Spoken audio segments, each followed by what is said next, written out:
Well, welcome everybody. We're going to have a conversation about race and faith in America.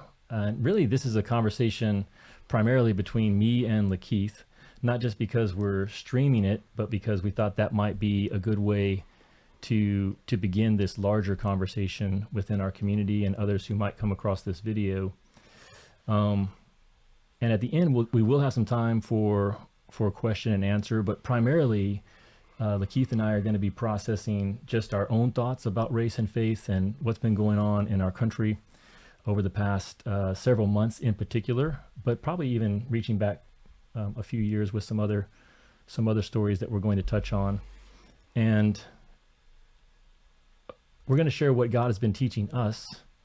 And hopefully in the course of that conversation, things come out that are also valuable to you, helpful to you. Mm-hmm. But we're not really having this conversation to give answers. That's not really the goal, even though I do think that there'll be some helpful things that come out because the Lord is definitely teaching us. But really just to start an open, honest conversation. And I would say a personal conversation because Lakeith and I have known each other for several years now. So what Andrew's saying, if you came here looking for all the answers and the solution to the big problems in the world, you're not going to find them all here, but we do hope to encourage you and have an open conversation and walk away with some practical tools to get through it and to talk about it really. So.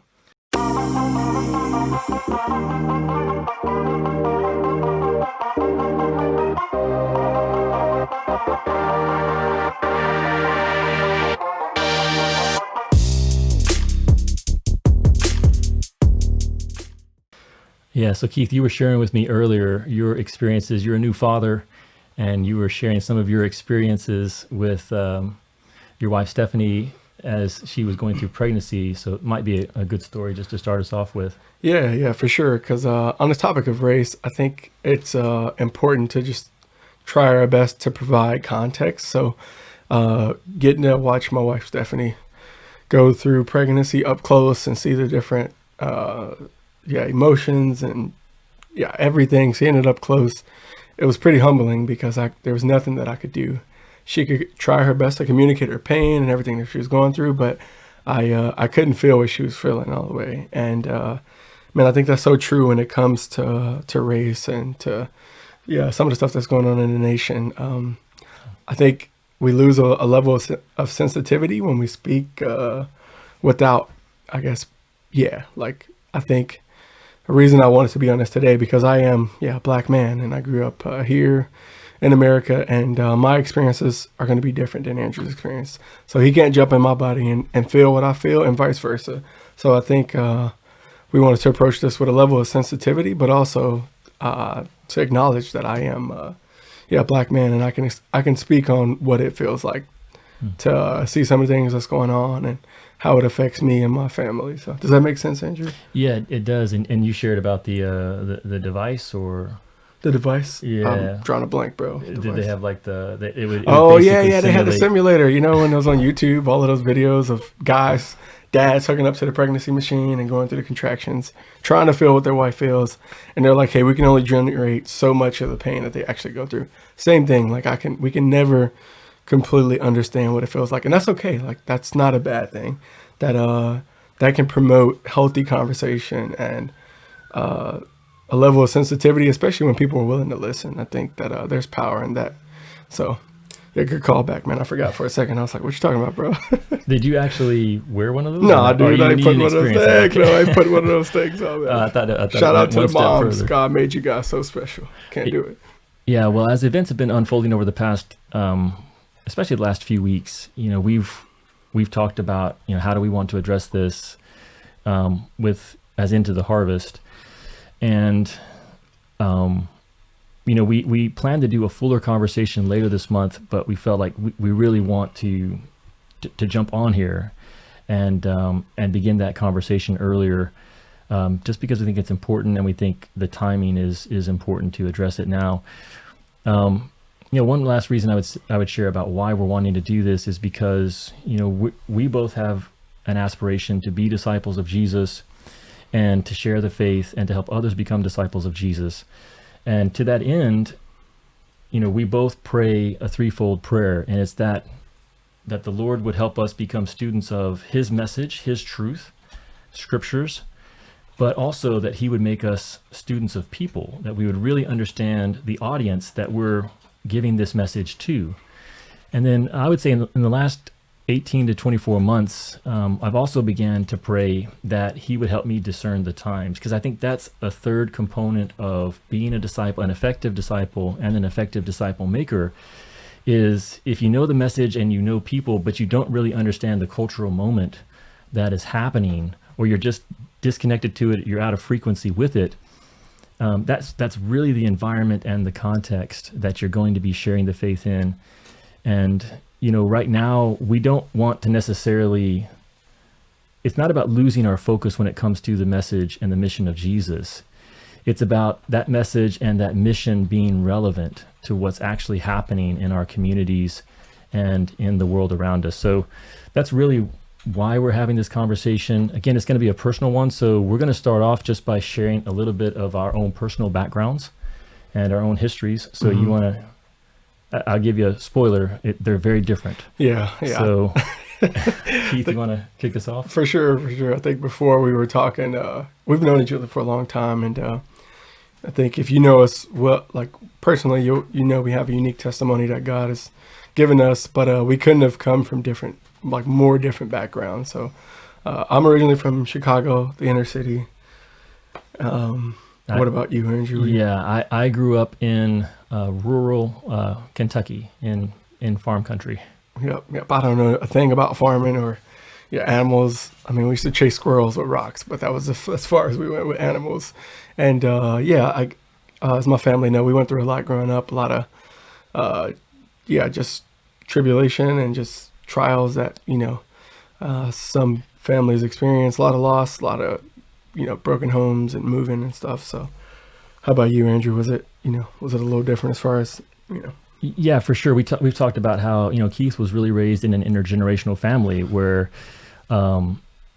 his parents weren't there at an early age, in part because of him losing his mother at an early age, her passing away.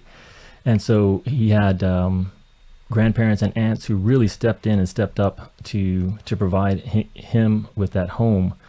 I grew up in a very stable family with a mother and a father, even though there were definitely rocky times in their marriage, and we as kids lived through that. They did stay together, and it was largely a stable environment. And we also talked about our faith upbringing and some of the influences there. I grew up in the Bible Belt. Church and the message of Jesus were things that I was exposed to on a regular basis, and even with my parents, there was a very sincere desire on their part they believed in Jesus, and they were trying to live in a way that honored him, and they were trying to raise their children to know him. How about you? Yeah, it was. I would say that faith wasn't like a huge thing, at least when we were coming up, because I think we were just trying to get by, like a lot of poverty, a lot of just inner city struggles. So faith in church, it was in the background somewhere, but it wasn't something we grew up with. And shout out to Georgia Johnson. She definitely tried to keep us on track. And also Sean Johnson for stepping in. But yeah, it wasn't something that we practiced as a family, or I don't remember like praying or ever trying to read the Bible or being a part of a church together. It was just not something that we did or participated in. So. Yeah. And then what about interracial dynamics for you growing up? So I'll share mine after you go. Okay. Yeah. Where I grew up, there was no colors. No, it was all black, man. We were south side of Chicago, Inglewood. I can't see who's joining the conversation right now, but yeah. So, it was just diversity wasn't something I experienced until high school. I didn't grew up around people who were different. It was just us. So, and Andrew actually took a trip with me back to Chicago, and I think he can attest to that same thing. It's still pretty segregated, at least in some parts of Chicago. Yeah. For me, I grew up, it was a small town. It was actually very intermixed in the sense that there was majority white, but there was also a large black population in the town that I grew up in. And, it was desegregated in the sense that, we played sports, we went to school together. And yet I would say on a cultural level and on a relational level, it was still very, very much separate. So there was a part of town that I know the white people referred to as Black Town. There was another name for it that we didn't use, but that got used quite a bit. So I was definitely, I had lots of friends who were Black, but it was still pretty separate in terms of my experience culturally growing up. And I would also say growing up in Kentucky, I shared this with Keith a little bit. I think he already knew it, but my dad was a historian, and his favorite era of history was the Civil War. So I grew up, hearing about the Civil War a lot, and growing up with stories about heroes on both sides of that conflict. However, my great grandfather served fought in the Civil War. He fought on the side of the Confederacy. The South? The South. What, man? Right. And now, I mean, our family never owned slaves. We were poor white folk, for sure. But, we were talking about this, that I do believe that he would have said that, hey, this is a system and this is a culture that's worth preserving, even if he couldn't afford slaves. I suspect that he was okay with it. Mm-hmm. Also, his name was Thomas Jefferson. Literally, his name was Thomas Jefferson Stroud. That's crazy. Which I think is also sort of like almost poetic, because Thomas Jefferson wrote some of the most stirring words about freedom and equality in the Declaration of Independence, and yet he owned slaves. And it was kind of that kind of a background for me, where I think the right things were being said, and yet at the same time there was this distinction between blacks and whites where I grew up. Yeah, that's deep, Andrew. I didn't know all of that, man. So that was very informative, bro. I'm like, dang, man, that's pretty crazy. So I know my grandfather served in World War II, but I think that was, my uncle actually served in the Army too. My little brother's in the Army now too. So I don't know. We haven't traced our history back too far, but I'm curious to know like how that all played out on our side. So what about for you as you moved into adulthood, you went into the military, you left Chicago? I guess what were your experiences there when it came to interracial relationships and just the cultural? Yeah, I think for those of you who served in the military are past, present, future, still serving, I think how the military is, and if you don't know, it's a melting pot of people, backgrounds, all kind of things. So you get a good mix. But my job in the military was a rescue swimmer, so I was like one of one when it came to Black rescue swimmers, at least at my command, until another guy showed up. So I wouldn't say it was culture shock, but you adapt quickly because you get used to what it is. Like, you work with these guys on a daily basis, and the job was at times dangerous, so you learn to rely on each other. So it was different for sure than how I was brought up, but yeah. Yeah, and for me, a lot of my adult life has been within the military community as well, as part of the military community, not active duty, but very much integrated within folks. And hold on, Zach's giving us where we at on time? 15 minutes. 15 Oh, minutes. gotcha. Okay, cool. We're just going to keep it open, Zach, and we'll roll with it.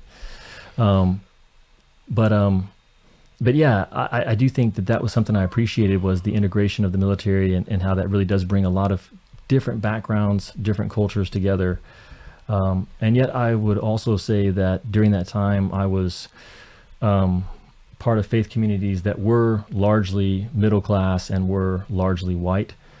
I don't think they intended to be that way, but that was a lot of my experience as well, as far as the spiritual side of that. So that's kind of our background, I think, bringing us up to when we met, which would have been 2013. Yeah, 7 years ago now. And Yeah. I think one thing that has always drawn me to Lakeith is his genuine love and his desire to know people. And that even though we were from very different backgrounds, that wasn't something that was an obstacle for him, or an obstacle that he didn't want to overcome. So I appreciate your friendship, man. Yeah, it's mutual, man. I can't say enough about what you and your family have done for me over the years, and the friendship that we have now working together in ministry. And yeah, going through life together. So yeah, the friendship, the bond is very real and it goes deep. So I'm grateful. Well, let's get into the controversial stuff. Let's talk about recent events, and I would say even going back. I know we've talked some about Colin Kaepernick, so let's just throw it open. You actually have like a personal story about Colin Kaepernick and kneeling during the national anthem. So why don't you share that? Yeah, it's crazy. I think I was at a point in college where I was broke, working different jobs. I was working at the Veteran Center part-time, but I was also doing security, which was fun. I'm not really a big guy, so it was intense at time, but it was fun. So one of the things that happened was Colin Kaepernick set out to protest during the anthem about just racial injustice, police brutality, and etc. And I think what was cool is that I was there the second time that he protested. So there was one protest, got a lot of headlines, and people wondered if he would protest again, which he did. But what was crazy is that the first time he protested, and some people, you got to fact check me, you got to look up this yourself too, but I think he sat down. And a veteran, I think his name was Nate Bowers, a Green Beret, actually ex-Army guy, pretty legit, reached out to him and said that, hey, like, I agree with what you're saying about police brutality. I think it's awesome that you're willing to step out on that platform, but a way to stand united with your players and with, to show a symbol of respect to the military, like, I would actually suggest that you kneel. And I was at that game when he kneeled, and I think that was pretty powerful. So I think a lot of people have taken that and made that argument more so about the national anthem or about the flag, when his protest all the time was about police brutality.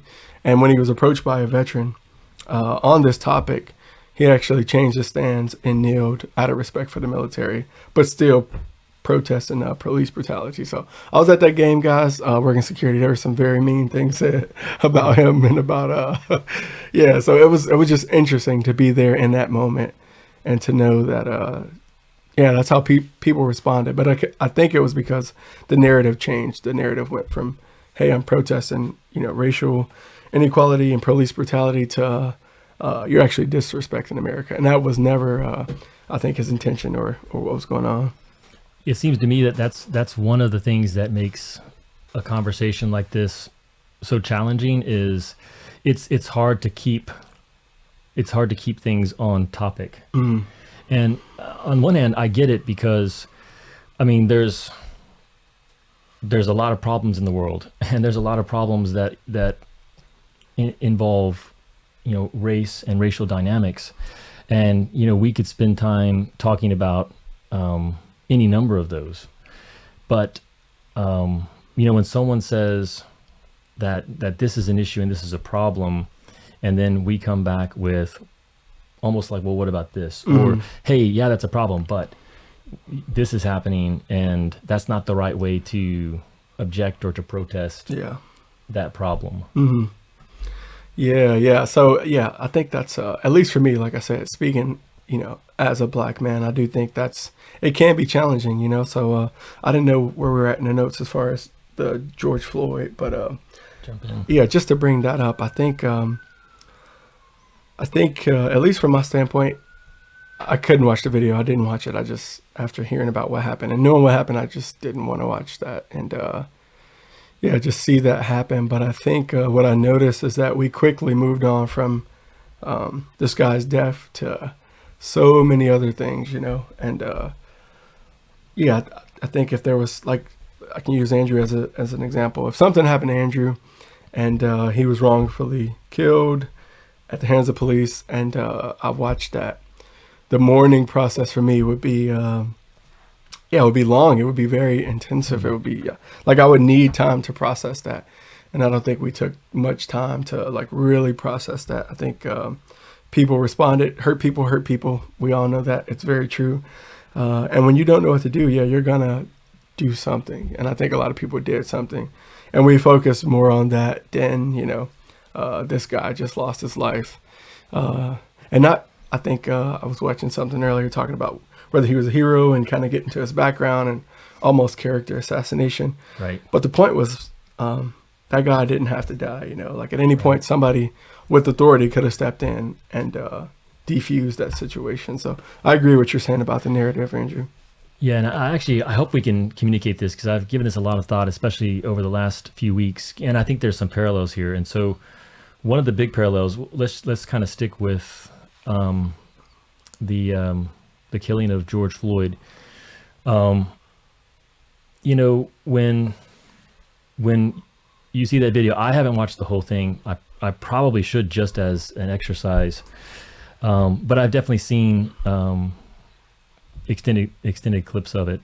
So, but when you see that video, I know for me, as I would say, as a middle class, middle-aged white man, you feel like the emotions I feel are sadness and a degree of anger, but it almost feels like it's like if you saw a video of something happening to someone on the other side of the world that was distressing, and you would feel bad about it, but at the same time, and this isn't a conscious thought, but there's almost like this subconscious thing that's happening, which is like, man, that really sucks, but it's not really connected to me.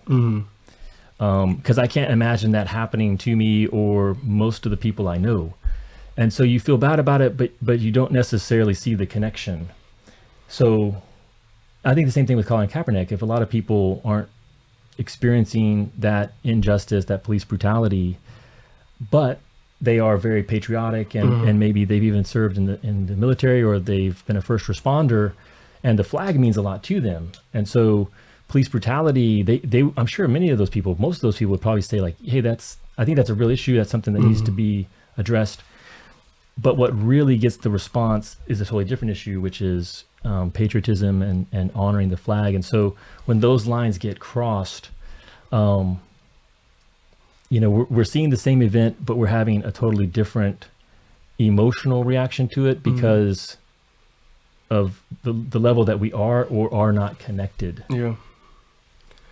Yeah, I think that's true. And like, you know, this goes on both sides. So like, I don't want to sit here and act like, you know, there's things that I understand it fully, or, you know, people that are not black, you know, like yourself, Andrew, you know, that you don't have a side or a say, or, you know, that I can't listen to you and learn from you. But I do agree with what you're saying.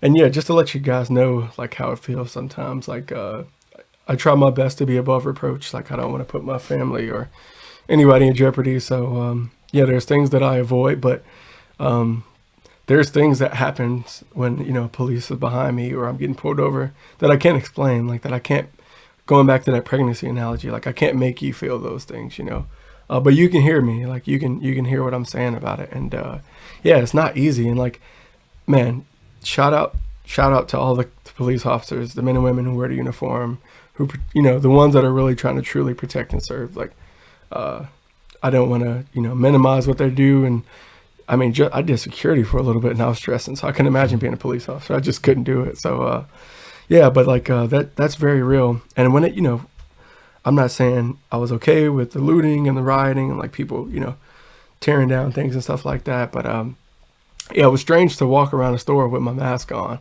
couple of days ago, you know, because people were very jumpy, just to be completely honest. Like, I'll come around a corner too fast. Like, me and Avery were running through the store a little bit, and people were a little, like, you know, because, I mean, a black man running through the store in a mask, and, like, that's something, like, I can't make you feel that, you know, but you can understand that side is real, and that there are things that are happening that cause a lot of frustration, you know. So, I think at least hearing people out and hearing perspective, and I know we need to do a better job, especially me, myself.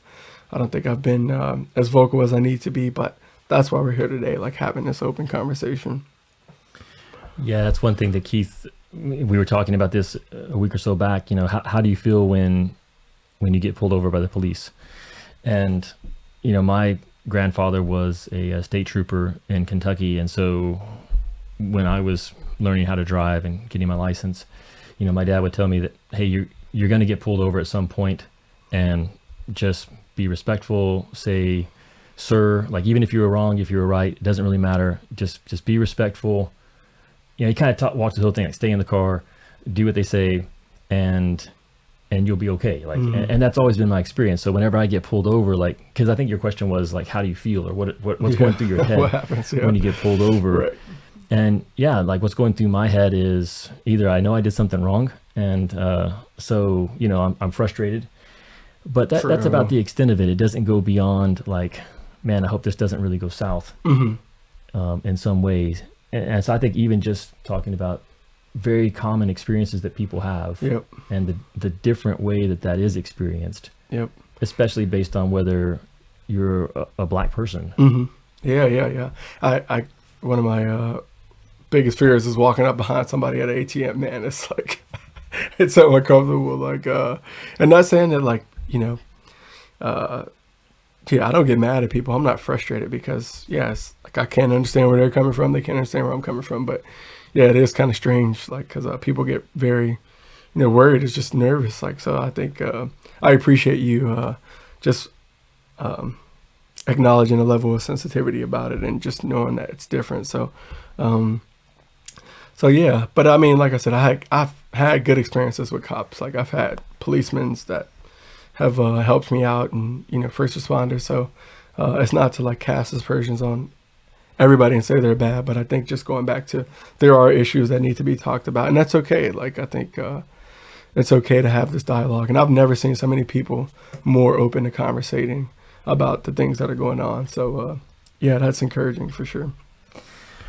Well, I think this has been one of the big lessons that that God has been teaching me, I would say, over these past several weeks. And really it kind of started for me with the shooting of Ahmaud Arbery and the video that came out on that. And I mean, it was terrible. It was horrendous.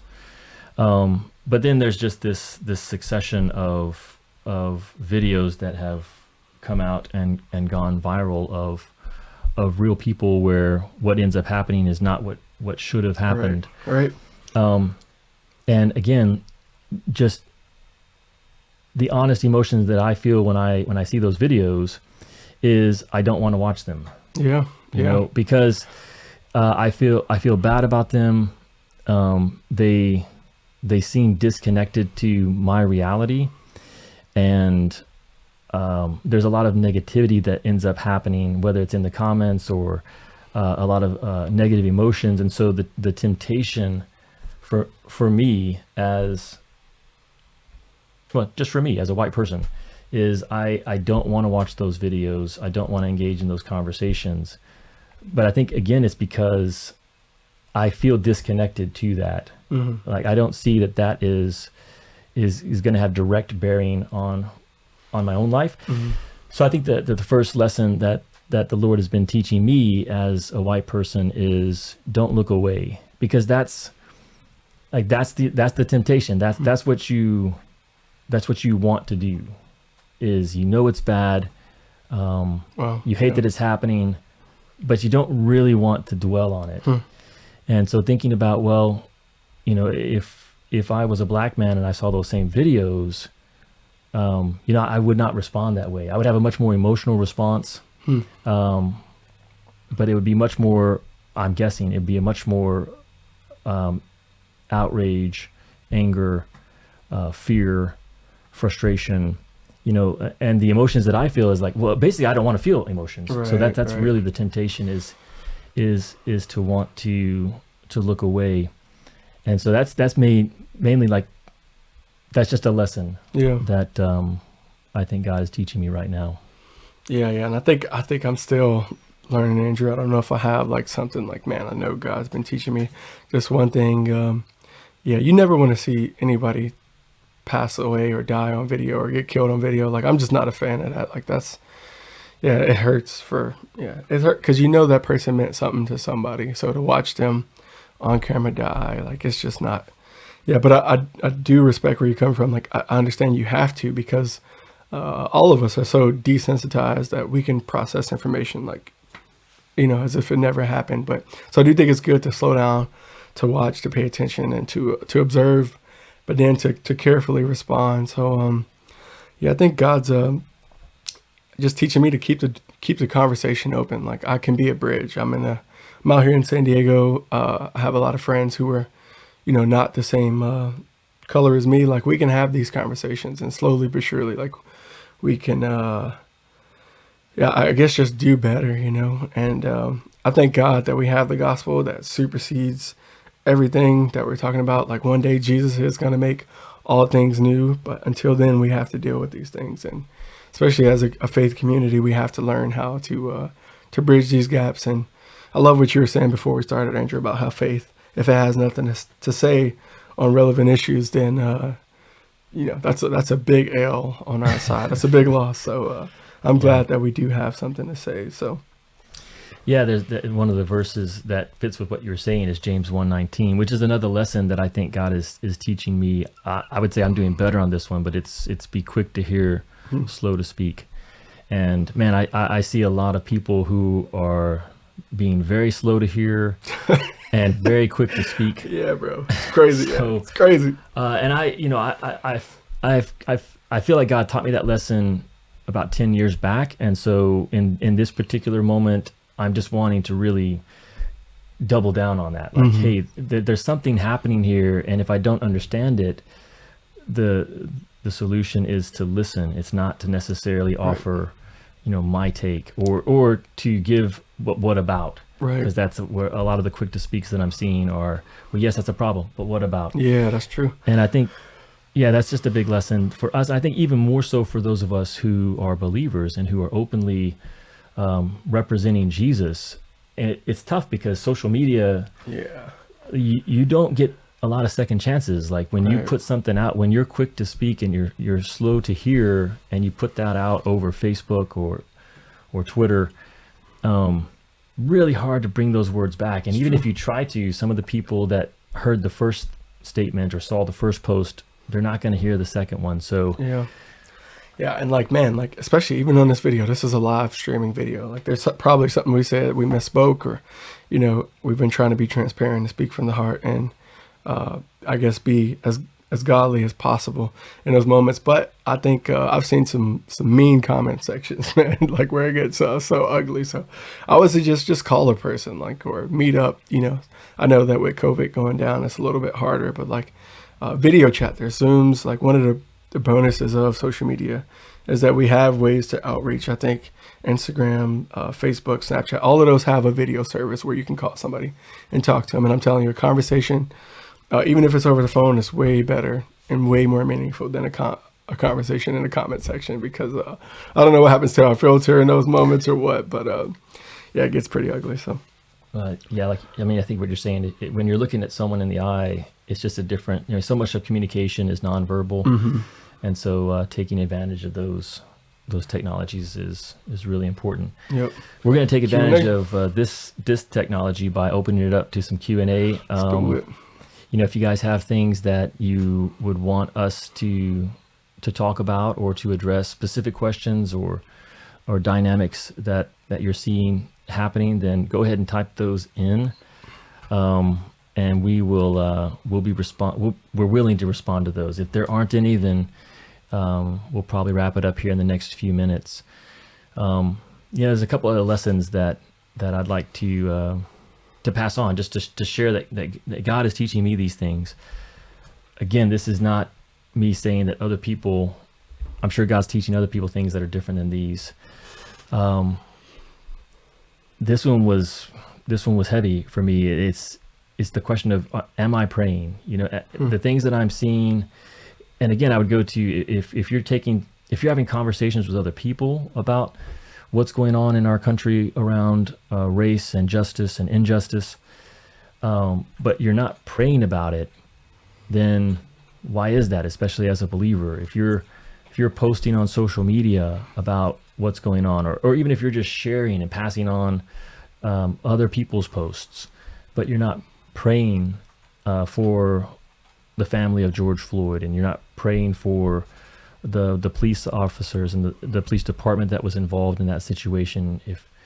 If you're posting about the rioters, but you're not praying about the situation and praying for the people who are in positions of influence on both sides, man, that's a big mistake. Yeah. Yeah, and I know there's a big movement. Hey, we've been praying too much. We've been trying to pray. Like, no, man. Like, yeah, get along with God and talk to Him. I think one of the first responses I had after everything went down was to fast and pray. Like, I wanted to take some time to get along with God. So these shotgun prayers and this quick little stuff, like, I can see why people are very dismissive of that, but we're not talking about that. We're talking about like really seek God, go seek His face, and trust that He can intervene, that God is bigger than us and He can move and change things that we can't. And if you believe that, you really do believe that, then it's our duty to do so. So I love that, man. Yeah, people get frustrated. Certainly in the last few years, you've seen people get frustrated at the comment of, "Hey, thoughts and prayers," and I think it's because thoughts and prayers basically is a ending point. Hey, I hate what's going on. Thoughts and prayers. Right. And so that's not what we're saying. We're not saying that, hey, pray about it and then don't move on from that to other type of activity. But thoughts and prayers should be the starting point, that you're actually spending time thinking about what's happening and trying to understand it, and that you're spending time praying, because that is the ultimate source of our hope, is that there's a God who is sovereign and who's aware of what's going on and who's willing to get involved. I know we got some questions coming in hot. I'll share one last lesson learned for me, and this one has to do with being self-aware and really monitoring your emotions. And it kind of goes back to seeing videos and seeing things online. So I would simply say that if you see a video of someone losing their life, and later you see a video of riots and protests and the destruction of property, and the second video causes you to feel more frustration and anger and fear than the first one, then just process that. What does that really say? If a bank gets burned down or a Target gets burned down, it's not saying that's not relevant, but it's saying that one of these involves a person's life, a human life. And if I get more worked up over seeing a Target destroyed, not to say it's not important, then there's a level of self-awareness that we need to enter into, to say, why is that? Like, why would this video bother me more than this video? Like, I think if we just like take the time to kind of process through, and I think it's because one of them we relate to, and one of them we don't. So that's another lesson that God has been working on me with. So that's tight. Yeah. What do we got, brother? Yeah, we got Al Engler. What's up, Al? It's good that you stopped by, man. Appreciate the question. It says, how do you think an incomplete understanding of the gospel connects to people and racial injustice as an issue? Andrew, you clicking through while I'm trying to read, man. Sorry, man. Distracting you? No, it's okay. I think, Al, that's a great question. I think, especially on my end, I was telling Zach and Andrew about this before, but a teacher that I really respected had a viewpoint that was just very strong. She said that she had us list our top 5 things in life of level of importance in order. And the number one thing that she listed was her culture. And she said above her family, above her husband, above her faith was her culture. And man, I think that's powerful, because I think it could take you that far, but at least for me personally, like, I haven't found anything better than Jesus. I haven't found anything that's given me what God's given me through His Son. And Jesus says that I've come to give them life and give it abundantly. And I believe I've taken them up on that offer, and it's been true. Like, has it been smooth and perfect all the time? Like, no, absolutely not. But I do live a full life because of Jesus. So I do think that, man, if more people understood that and would take Jesus at His word, a lot of problems that we're facing today wouldn't sting as much. I'm not saying they still won't sting, but they won't sting as much because we have Him. Yeah. Again, the question, for those who, I guess you could see it in the comments, but the question is, how do you think an incomplete understanding of the gospel connects to people in racial injustice as an issue? One thought that came to my mind with that question, Al, is that it kind of goes back to what Keith said earlier, that if the message of Jesus doesn't really have relevance to what's going on in our culture, and one of the things that's going on is racial injustice, then the message becomes irrelevant to that particular need and to that group of people. And it's just disconnected. And so if the gospel doesn't have something of worth to bring, if it doesn't have answers, then why would people take the time to look into it? Why would non-believers take the time, or why would they put up with people? We talked about this on our last podcast, where Russell Wilson, quarterback of the Seahawks, had tweeted out, "Jesus, we need you now." That was it. That's all he tweeted. "Jesus, we need you now." True statement. He got wrecked. But man, the responses to that, because the perception is that, hey, that's not helpful. Like saying, praying to this imaginary person and thinking that that's going to actually cause change to happen in these real struggles that are happening. And so I don't think that's Russell Wilson's fault. I think that Christianity has largely divorced the gospel from the nitty-gritty of everyday life and everyday problems. And so the gospel is what gets you to heaven. It's not necessarily going to make the world a better place, which, like Keith was just saying, like, we know that that's not true. Like, we've seen in this own life the difference that Jesus makes in our lives and in our personal lives. And we need to learn how to bring the gospel to bear to the issues that the community is facing, that we're a part of. And at a basic level, the nation itself is a community that we're all a part of. Trevor Noah, last thing I'll say on this, Trevor Noah put out a video, and we shared this for those of you who get our weekly Harvest Highlights email. Trevor Noah talked about the dominoes of injustice. And one of the things I loved about the video, I would encourage everybody to look it up on YouTube, is he talks about how society, what is society at its most basic level? And it's a social contract. It's an agreement that we all have with one another about how we're going to treat one another. And if there's one segment of that society, of that collective that is consistently coming up short and not being treated with that agreed upon level of respect and fairness, then the dominoes begin to fall. And even though you might feel like you're not connected to what's happening, you really are, because you're part of this community. So we'll ask another question here. Maybe we drop down to Seth Brown.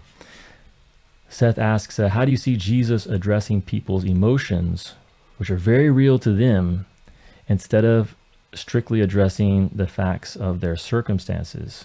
And then he says, we tend to focus on facts instead of emotion at times. Oh man, Seth, I'm glad you read that question out loud too, Andrew. I was struggling to get it. Seth, what's up, man? Great question. I think the story I think of is when Jesus is rolling up on a scene. There's a funeral going on, and shout out to Abby. We wrote an article about this, so it's a go-to. But I think it's really important because, yeah, she had just lost her son. Her son was gone. A lot of people around her weeping and sharing this moment with her. And instead of Jesus going straight for the problem or straight to her son, which he had the power to do, he actually went to her and comforted her. And I think the question he asked her was, it just says he had compassion on her. I think he asked, I don't know if he asked why was she weeping, but you might have to look that one up for me too. But yeah, it was just cool that Jesus addressed the problem. I mean, the person and then the problem, not the problem first, because I know even for me, like a person that seems to be real compassionate and loving and all that stuff, I still do it, still focus on the problem. Like I want to fix the problem. But what Jesus did was he focused on the person first and then went to the problem. So I think, Seth, I think the best thing we can do is just continually learn from him. Like Jesus did it. He was the model. So if we search and study him closely, we can still see it. A couple stories came to my mind. Jesus's interactions with two different women. One is in John 4, the woman at the well. And we know as the story plays out that Jesus is a step ahead of her in terms of knowing the facts of her situation. And yet, if you look at how Jesus interacts with her, he really he really gets to know her and enters into like the reality of her everyday life, drawing water, being out there at noon versus the time that people would normally be there. Her resistance to even talking to him because of their ethnic differences as a Jew and as a Samaritan. And Jesus basically patiently works through all of that to get to the point when he brings up, hey, go, and even then it's an invitation, go call your husband and come here. It's not really a condemnation, although he does come right out and tell her, like, hey, you've had 5 husbands, and the guy you're with now is not your husband. But it wasn't something that closed off the conversation, but something that just let her know that, hey, I'm aware of what's going on. I still want to have this conversation. I still want to answer your question of where this water can be found. So that was one. And then the second one that came to my mind was the woman, John 8, a few chapters later, the woman caught in adultery. And again, there, I think there's every reason for Jesus. The facts were pretty clear. She had been caught in the act of adultery, so the facts weren't really in dispute. But again, if you look at how Jesus chose to respond in that moment, I think you'll agree that there's a lot of compassion and a desire to actually help her overcome that situation, and then a command to her to go and sin no more. So it wasn't just, but he starts with the understanding before he moves to the solution. Is a couple stories that come to my mind. Mm-hmm. Yeah, that's good. I think we got 2 more questions. One from Abigail and then one from Heather McCoy. So how you want to break up these 2, Andrew? I know we're getting to that point. Why don't you? I know, right? That's good questions. Yeah. Well, I think, why don't you take Abigail's? I think that would be, okay. And then I'll take a stab at the other. Yeah, for sure. Abigail Wilson said, are there tangible ways I can be helping the Black community during this time? And I think that's powerful, Abby. I wish I had some like solid things to give you right away. But I do think that, just having these conversations, if you have Black men and women in your life that you can reach out to and just ask them how they're doing, like how they're processing things. I know that's been really helpful for me. And there are a lot of resources. There are a lot of people that are doing great things in the Black community, and people who have devoted their lives to serving and seeing justice. And I'll have to text you some helpful resources for that, because they've really given a lot to help Black men and women out. So. Yeah, and I would also say, Abigail, as you know, we're going to be addressing this in more depth here in a few weeks, and so folks will have a chance to dig even deeper into some of those tangible takeaways that we do want to be able to offer folks. The plan is Patrice Johnson is going to join us on the podcast. And so more to come. I would say, for this particular conversation, like we said at the outset, our goal really is to start the conversation. We don't see this as the end of it. And we'll have more about tangible ways in the coming weeks. And I'd say that really kind of relates to this question by Heather. Any resource recommendations, books, podcasts, and articles that have a Jesus-centered perspective that talk about race in America. The McCoys have an awesome library at their house right now. I'm actually going through some of the books they have on it. So, but yeah, Heather, I got a few that I would recommend, and same thing, I can text those out to Ben later, and he can pass them over to you. And I'm excited to read it together, because I want to keep learning too. Like, I don't think this is something that I've I can say that I'm a subject matter expert on, so I want to keep learning too. So, yeah, and I think the only thing I would say on that is, I know that it's specifically about a Jesus-centered perspective, and I'm not saying you're doing this, Heather, but I would say just don't necessarily limit yourself to a Jesus-centered perspective. That part of what we do need to learn, and I'm in the same boat, is just what is the perspective of those who are different than us when it comes to race relationships in America. And there's a wealth of information. Like I said, even listening to that video by Trevor Noah, if folks haven't done that, I would encourage them to do so. You can just go to YouTube and search for Trevor Noah and the dominoes of racial injustice. I'm sure you'll find it. It's about 18 minutes, and it's I think a great starting point for anyone listening to this, regardless of if you're white or black. So I think we're gonna go ahead and finish things up for today's live stream. I want to thank everybody that took the time to join us. I know some of you are going to watch this later. Thanks for letting us have this conversation with you guys. We wanted it to be honest. We wanted it to be personal, and we wanted it to be a start. We didn't want to communicate that we were going to finish it here or have all of the answers.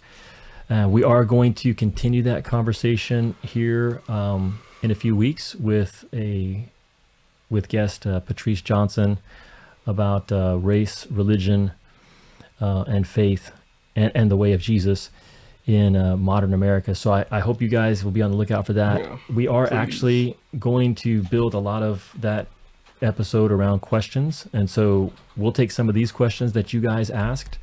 For people that are watching this after the live stream is already finished, you can still leave questions in the comments to this video, and we will try and address those in the podcast episode that's going to be coming out here in a few weeks. You can also email them to us if you want, info@intotheharvest.org. So yeah, definitely keep the conversation going. Keep the questions going. We'll have we'll have a better answer to the question about resources in the podcast episode. So be on the lookout for that. So love you guys and appreciate you. Yeah, and so much. We'll talk again soon. Thanks, guys.